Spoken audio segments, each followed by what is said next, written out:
And next, this happens at Lorong Asu, where Madam Cynthia Poa received this complaint.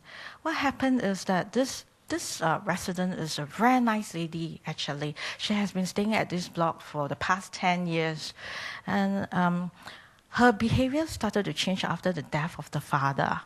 And she started exhibiting, putting out all these notices, scolding the neighbors in vulgar language. These are all Chinese character. And scolding the neighbor, and it's not just on the main door, but across the entire corridor.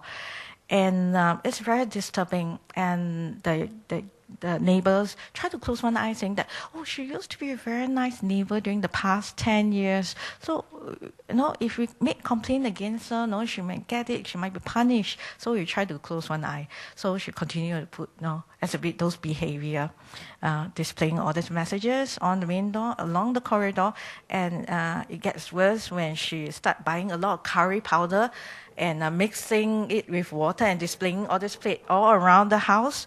And it went on for a few years, and the neighbors has been very understanding, trying to tolerate her, not until one fine day, one new neighbor moved in, and the neighbor find it intolerable, and she approached the MP, approached the police, and no choice, they have to take action.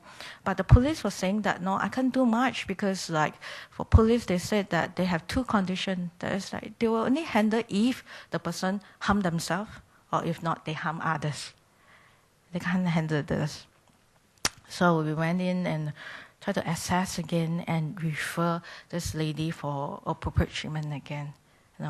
So that's how we come in, and it's never easy, because at times when we speak to the caregivers will say, no, I think my loved one is fine, my family members is fine. They might be in a stage of denial themselves.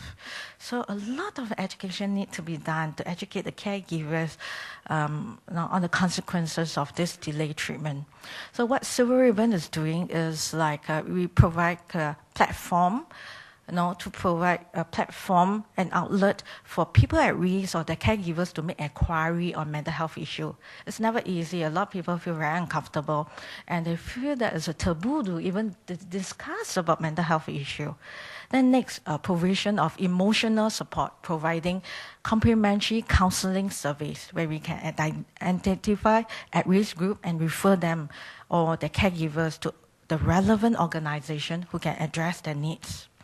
The last one, of course, the introduction of community outreach programs and provision of public education to improve the mental health literacy among the stakeholder.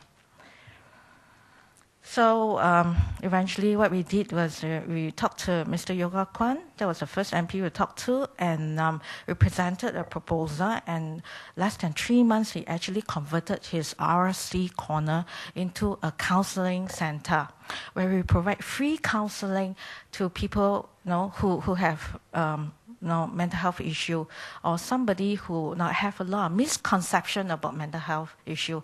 For example, they were asked, if I seek for treatment, would my medical report be kept confidential? Is my treatment affordable?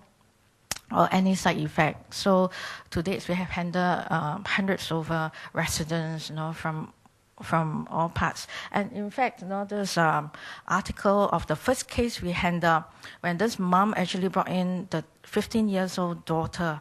And when the mom brought her in, the daughter was talking to herself, telling us that I will kill somebody, if not, I will kill myself, to that stage. And when we asked the mom, because it's at Hougang, so when we asked the mom, why don't you bring your daughter to IMH for treatment? And the mom said, I'm afraid that they will release medical report to the school and my daughter will be suspended eventually. Or I'm involved in business and I can't afford to let my client know that I have a daughter with mental health issue. That kind of issue over here. And we took some time to educate her, and eventually she said, I'm much more comfortable. But then still I'm not comfortable to seek help from the hospital, so can you recommend some other treatment available? So we did that, and eventually this girl managed to stabilize and she is able to resume her studies. But before that, she has been shouting across the block, thinking that a man is scolding her or shouting her names. So it's very sad. It affected her studies. Yeah. So after the collaboration with Mr. Yoga Kwan, we continue to work with 2 other MPs. So we set up more counseling center that's free of charge. We do not want to deter poor people from seeking for help. So we have one branch at Hougang, Block 616, to provide free counseling, then followed by another branch at Galang Serai Community Center with Prof. Fatima Latif, and the third one was at Woodland, collaborating with Miss Ellen Lee to provide free counseling.